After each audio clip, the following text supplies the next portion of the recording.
Então, olá, pessoal, tudo bem? Meu nome é Aline de Alcântara Correia, sou professora do Instituto Michele Salles e hoje eu estarei ministrando uma aula que se intitula Gerenciamento da Assistência de Enfermagem de Ginecologia Obstetrícia.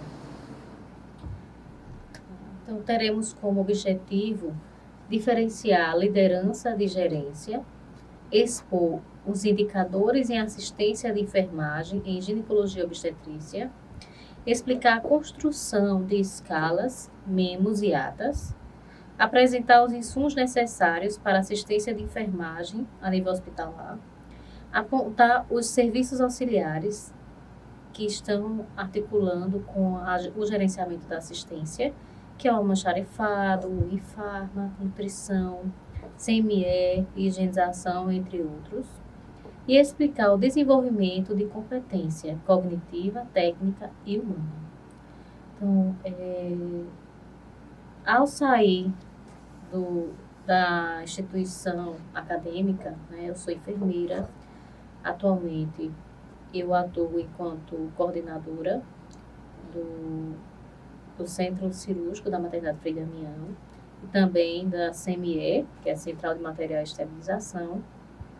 E eu percebi que ao iniciar esse cargo, muitos dos assuntos que a gente vem aprendendo enquanto educadora, enquanto estudante, o que acontece? Na prática, ele é bem diferente, né? Então, existe essa necessidade da gente poder estar articulando uma coisa com a outra.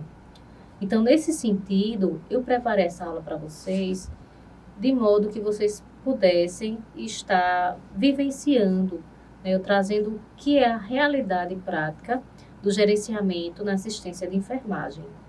E através dessa aula, vocês poderão também aplicar em outros departamentos, havendo apenas uma adaptação de acordo com o local, o setor que você venha a trabalhar, desempenhar essa atribuição. Então, com relação à liderança e gerenciamento, então existe uma divergência entre as duas coisas, né?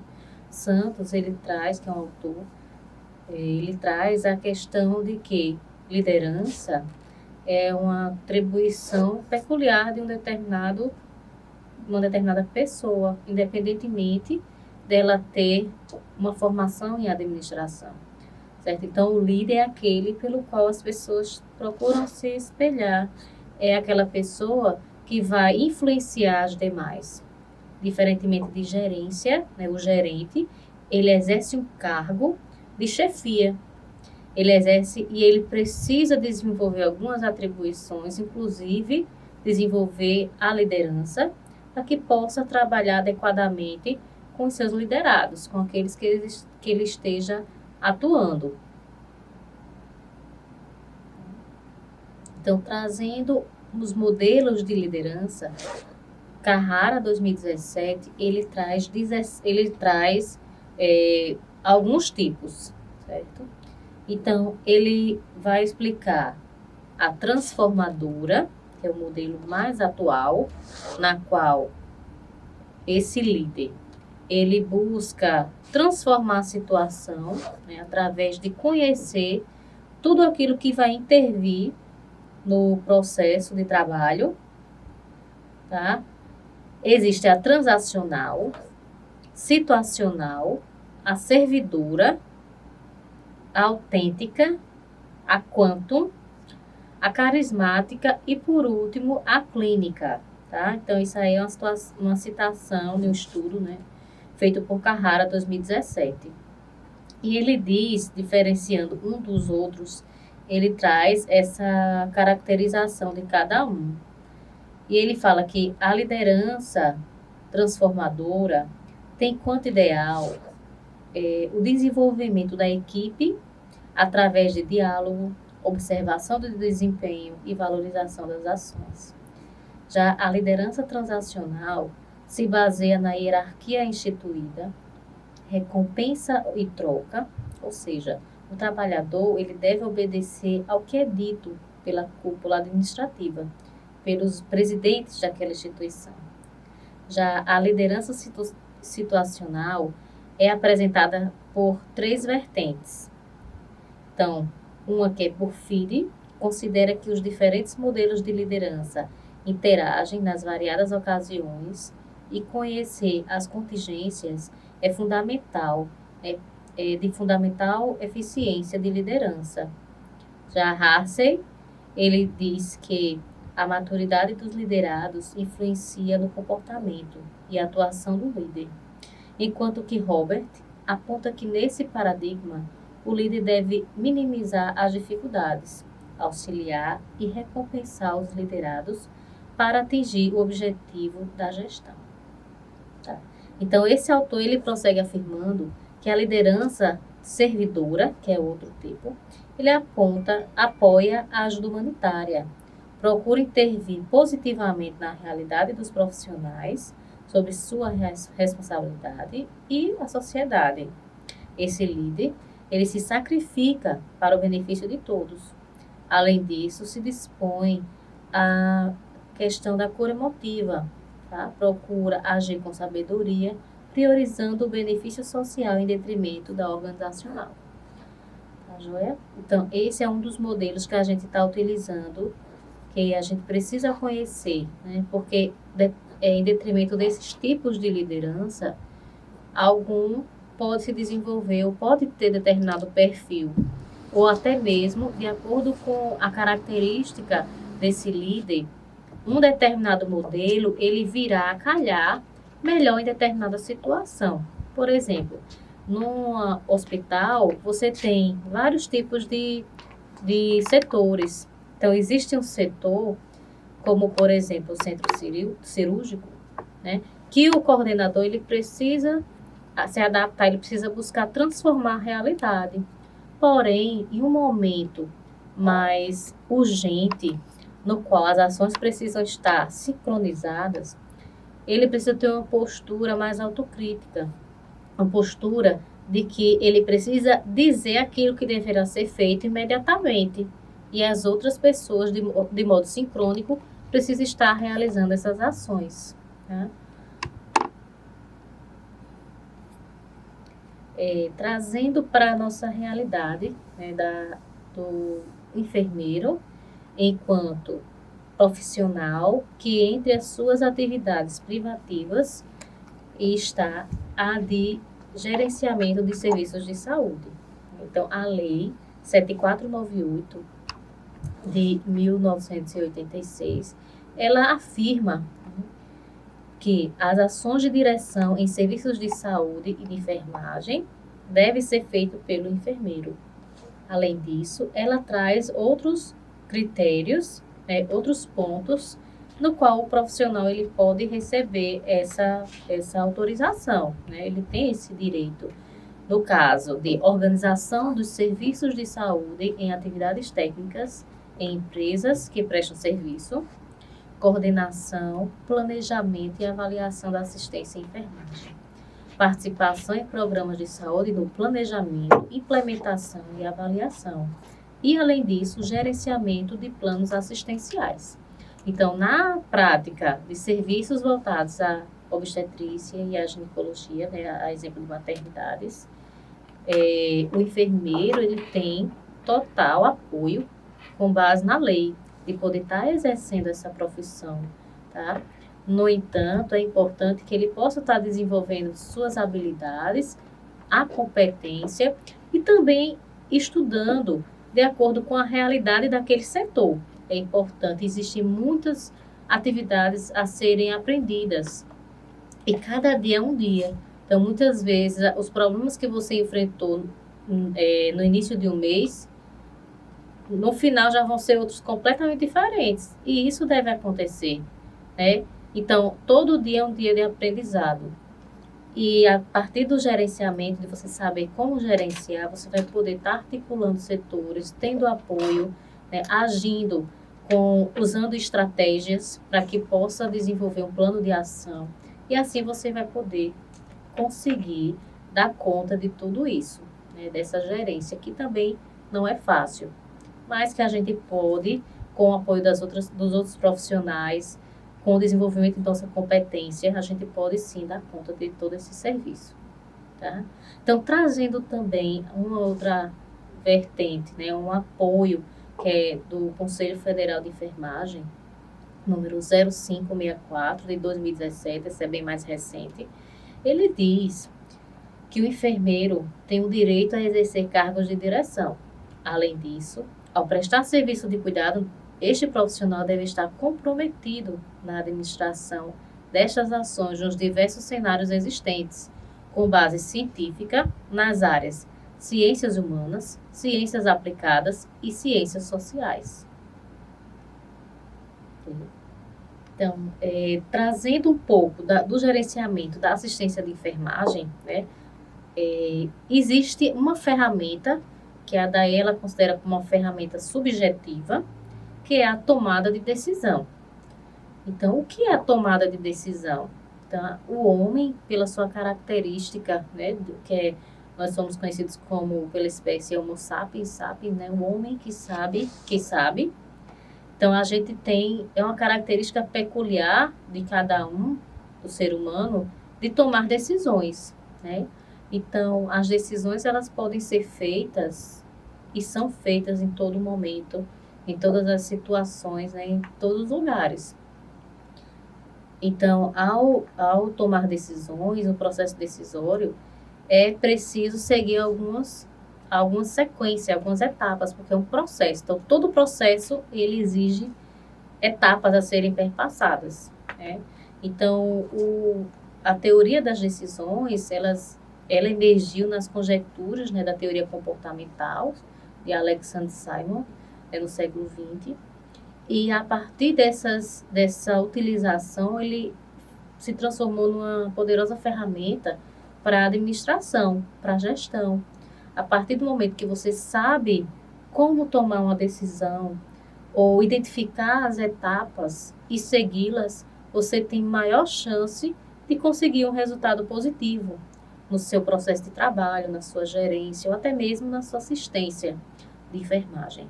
Então, no seu dia a dia, se você sabe identificar, conhece e utiliza cada uma das etapas desse processo, as chances de você ter um resultado, né, melhorado é muito maior do que se você não souber utilizar essa ferramenta subjetiva. Tá? Então, com relação às etapas, nós temos 7 etapas de modo geral.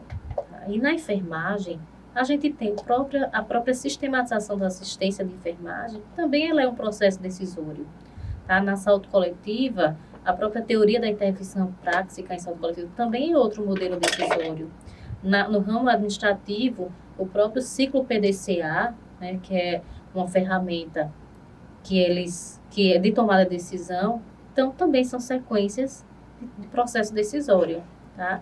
Então, a primeira etapa que a gente deve considerar é a percepção da situação que envolve um problema. Então, se você está trabalhando em determinado setor, você identificou um problema, então essa é a primeira etapa. Agora, o problema ele não pode ficar apenas nessa etapa. Você precisa dar o segundo passo, que é analisar e definir bem esse problema. Então, qual é o tipo, que gravidade tem esse problema? É um problema recorrente? É um problema raro? Então, é um problema que vai exigir um valor, um recurso financeiro maior? Então, isso faz parte da análise desse problema. Tá? Terceira etapa é a definição dos objetivos. Com base no problema que você recebeu, qual é o seu objetivo? Com certeza é resolver o problema, né? Mas resolver esse problema em que sentido? O que é que precisa? Qual área que está sendo atingida? Está relacionado aos recursos humanos, que são as pessoas que interagem? Está relacionado aos recursos financeiros? Está relacionado à estrutura no qual você trabalha? Então, definir esses objetivos é de fundamental importância. Já o quarto passo é procura de alternativas de solução ou de cursos de ação.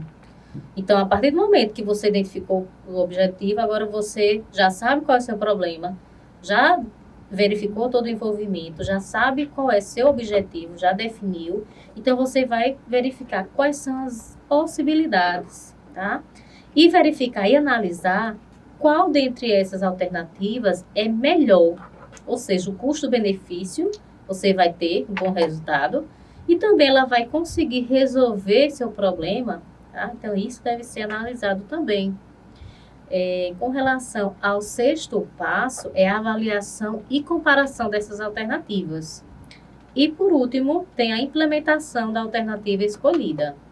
Então, a partir do momento que você passou por toda essa etapa, implementou a alternativa escolhida, você vai sempre dar uma observação, tá? Se realmente existe uma outra alternativa que no futuro possa ser melhor. Se você conseguiu resolver aquele problema, então isso é ótimo. Então, ali você pode até instituir enquanto um protocolo de ação. Você sabe que toda vez que ocorrer aquele problema, você já sabe o caminho que você teve. Então, quanto mais a gente realiza aquela mesma atividade, quanto mais prática, é como se diz, né? O jargão, que a prática leva à perfeição. Então, quanto mais prática você vai ter, quanto mais sistemático você deixa, né, de um determinado problema que você possa receber, né, possa identificar, então você vai ter mais expertise para poder tomar decisões de modo correto e gastando menos tempo. Então, com relação ao processo decisório ainda, para que a gente possa identificar todo esse problema, a gente precisa de indicadores. Tá? Então, algumas estratégias, meios para que a gente possa estar identificando através dos dados, né, das informações e conhecimento. Então, será que é a mesma coisa, dado, informação e conhecimento? Então, Moraes, 2009, ele mostra que dado é diferente de informações e de conhecimento. O dado, ele é um valor. Ele é um valor único, né? Ou pode ser um valor tabelado. Mas que se você observar em primeiro momento, talvez aquilo não lhe traga nada, porque é apenas um número.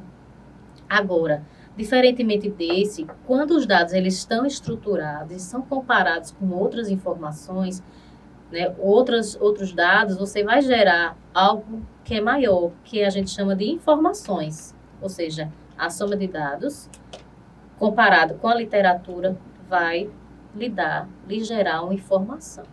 E quanto mais informações você tem, quanto mais você lê, quanto mais você compara essas informações, esses dados, tanto a nível local quanto a nível nacional e internacional, aí você vai gerar um conhecimento daquele fato, tá?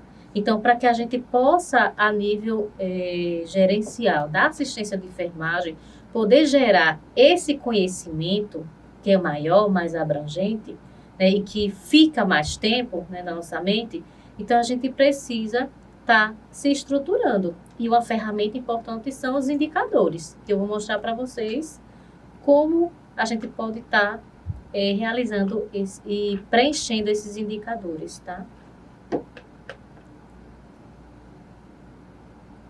Então, por exemplo, no centro cirúrgico, um dos dados muito importantes é a taxa de rotatividade, ou seja, o número de pacientes que adentraram na sala cirúrgica que foi feita uma cirurgia. Então, o número de cirurgias que foram realizadas num dia, ele é um bom indicador, porque ele mostra se o número de pacientes, no caso de uma situação de urgência, se está havendo tantos casos recorrentes de determinada patologia, né? Ou se está havendo uma diminuição, ou se está havendo um bom atendimento a nível de atenção básica. Então, é um reflexo também. O número alto de rotatividade já é um reflexo de que uma atenção básica naquela área não está sendo tão boa, tão efetiva, né? Dependendo da patologia, dependendo das circunstâncias. Então, por isso que um dado só, ele não é tão importante. Ele é mais importante quando a gente consegue estruturá-lo. Okay? Um outro dado do indicador é o número de cirurgias que são canceladas, tá? E tipos de procedimentos realizados. Se foi feito por AMIO, que é aspiração, tá? Manual, intrauterino. Se foi feito, que é o tipo de curetagem também. Se foi feito cesariano, número de cesarianas, esterectomia, tá? Vários outros procedimentos que a gente está utilizando. Então, aqui eu trago para vocês o indicador do centro cirúrgico. E esse indicador, ele tem vários dados importantes, né? Então, por exemplo, um dos dados que ele tem aqui, dados de desempenho de todo o ano. Então, ele começa, é uma tabela que vai de janeiro a dezembro. E aí tem número de partos normais, número de partos cesarianos, total de partos, tá? Então, a taxa de partos normais, que é o valor total de partos dividido pelo número de partos normais, né? Taxa de partos cesarianos, então você faz essa divisão também, qual o percentual de valor cesariano em detrimento do total. Assistência profissional, então, quantos partos normais foram assistidos por médico obstetra? Quantos partos normais foram assistidos por enfermeiro obstetra? Okay? Os indicadores de desempenho. Qual é o tempo médio de permanência hospitalar em dias? Qual é o índice de rotatividade de leitos? Qual a taxa de infecções relacionadas à assistência em saúde? Quanto aos dados de qualidade e resultado? Qual é o tempo médio de espera para a classificação de risco? Qual é o tempo médio de espera para atendimento médico da classificação de risco, se é azul, em minutos? Qual o tempo médio de espera para atendimento médico na classificação de risco verde, em minutos? Qual o tempo médio de espera para atendimento médico classificação de risco amarelo, em minutos? Qual o tempo médio de espera, né, nesse sentido, para laranja e para vermelho? Ou seja, com base na classificação que foi realizada, será que ela ficou realmente o tempo estipulado que deveria ficar ou não? Então, isso também vai dar um indicador com relação ao atendimento, né, a celeridade das ações. Quanto ao parto, nós temos também o número de partos que ocorreram, número de cesarianas, o valor total por mês, né, e a taxa desses índices, qual o número de curetagem e qual o número de AMIL.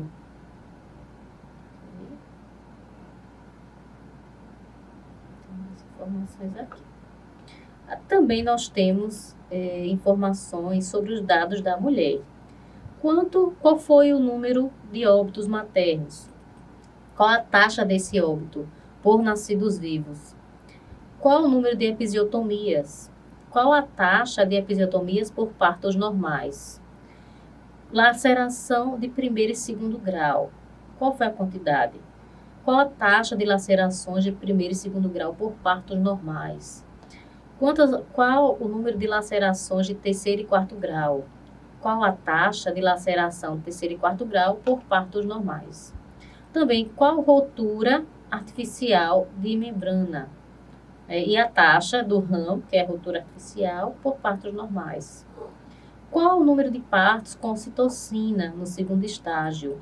Qual a taxa de parto normal com ocitocina no segundo estágio? E qual o número de partos normais em posição verticalizada? E qual a taxa desse parto normais em posição verticalizada? E dados do recém-nascido, nós temos qual o número de recém-nascidos com peso inferior a 2,5 kg? Qual é a taxa desse RN com peso com base no total de partos? Qual a quantidade de RN com idade gestacional inferior a 37 semanas? Qual a taxa de RN com idade gestacional inferior a 37 semanas por total de partos? Qual o RN com ápega menor que 7 no quinto minuto? E qual a taxa de RN com ápega menor de 7 no quinto minuto? Nós temos também a taxa de RN com contato pele a pele, ininterrupto imediatamente após o nascimento, e a mortalidade neonatal, finalizando com a taxa de mortalidade neonatal por nascidos vivos em percentual. Tá? Então, aqui são alguns dos indicadores que, através de colher esses dados, a gente vai poder comparar com dados estaduais, municipais, né, para verificar como está ocorrendo essa assistência na unidade de saúde a ser feita, né, no serviço de atendimento à paciente, à gestante, à parturiente, ao RN. ao recém-nascido. Okay? Então, é muito importante a gente ter indicadores que possam nos ajudar a estar realizando esse trabalho, né? É um trabalho, na área de gerenciamento, é um trabalho que a gente lida com várias situações e várias pessoas, várias profissões estão a depender da nossa atitude, né? Das nossas ações. Então, muito daquilo que a gente aprende na literatura se torna, é importante, é relevante, porém, no dia a dia a gente aprende mais. Então, considerando, né, esses indicadores, nós temos também a construção de escala, memos e atas. São ações que a gente precisa, enquanto gerente, enquanto coordenador de um determinado serviço, fazer. Então, por exemplo, como é que eu vou construir uma escala? Então, estou trazendo aqui um modelo de uma escala, para que vocês possam saber como se desenvolve. Então, uma escala, ela tem o título, ela precisa ter a logomarca de determinada instituição, ela precisa considerar as leis trabalhistas, né, e o número necessário de profissionais que vão estar trabalhando naquele determinado setor, ok? Então, por exemplo, ao colocar todos esses dados, aquela escala pertence àquela determinada instituição. E então, você vai colocar, você deve ter, né, o mês, porque a escala é mensal, tá? O setor, e abaixo você coloca nas linhas a matrícula, né, ou um determinado código que identifica aquela pessoa, pode ser o RG, pode ser o COREN também, se for para a enfermagem, né? Os nomes, o nome completo de cada um. E você vai ter como um calendário do dia 1º até o último dia do mês, tá? São colunas postas, na qual você vai colocar para cada dia, se for um plantão, você tem que considerar o tempo de permanência desse profissional também. Se for um plantão de 12 horas, geralmente a gente utiliza D de diurno, né? N de noturno, ok? M de Maria, né? M de manhã e T de tarde. Geralmente o turno da manhã, ela equivale a 4 horas, o turno da tarde mais 4 horas, o diurno ou noturno 12 horas. E caso a pessoa tenha uma falta, por exemplo, então você bota F de falta. Se a pessoa estiver, o profissional estiver de férias, deve identificar que ele está naquele mês de férias, que pode ser de 15 dias, 30 dias, é importante que esteja identificado, ok? Além disso, no final de cada linha, deve ter o valor total de plantões que aquele profissional vai estar desempenhando no serviço, tá? E também abaixo vai ter o número de profissionais necessários a cada dia, conforme segue esse exemplo aqui. Vocês vão ter acesso. Okay? Então, aqui é bem importante que vocês considerem o quê? Se, por exemplo, caso daquele serviço precisar de um enfermeiro no turno diurno e noturno, tá? Ao longo de um mês completo, sendo um serviço ininterrupto, ou seja, ele tem a durabilidade de 24 horas durante todos os dias do mês. Então, você precisa ter pelo menos 6 profissionais. Porque com a carga horária de 30 horas semanais ao todo, por mês 120 horas, ele vai poder, esses 6 profissionais vão conseguir dar conta, tá, de todos os plantões ao longo desse mês, caso eles façam de 12 horas cada um. Assim é possível cobrir esse mês. Então, a rigor, é importante considerar exatamente qual a carga horária daquele profissional, tá? Quantos profissionais você tem em mão para que você possa fazê-lo. E, além disso, a gente precisa considerar o quê? O absenteísmo.